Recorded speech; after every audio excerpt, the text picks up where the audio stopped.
الموعد الثاني إلى رمضان الآخر. نعم.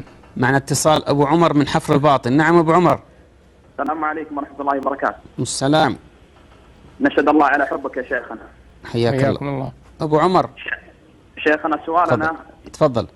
هل يجوز الغيبة والتحذير من بعض الدعاة بأنهم أصحاب هوى وأصحاب بدعة، والإتيان ببعض مقاطع الفيديو عن العلماء ويقولون قال العالم فلان يحذر من الداعية فلان وغيره، ويقولون بأنه صاحب بدعة وصاحب هوى، وهل يجوز نشر مثل هذه المقاطع والتشهير فيهم أم يجب مناصحتهم وإرشادهم بالتي هي أحسن؟ شكرا يا أبو عمر.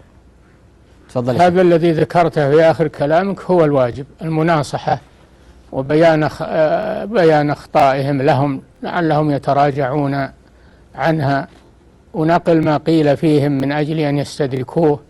هذا من النصيحة، وقد قال صلى الله عليه وسلم الدين النصيحة. قلنا لمن يا رسول الله؟ قال لله ولكتابه ولرسوله ولأئمة المسلمين وعامتهم، تنصحونه. وأما الكلام في الناس والتجريح الناس والغيبة هذا لا يجوز، غيبة الناس، ولا يترتب عليه مصلحة، بل يترتب عليه الإثارة وإلقاء البغضة بين الناس، ولا يترتب عليه مصلحة.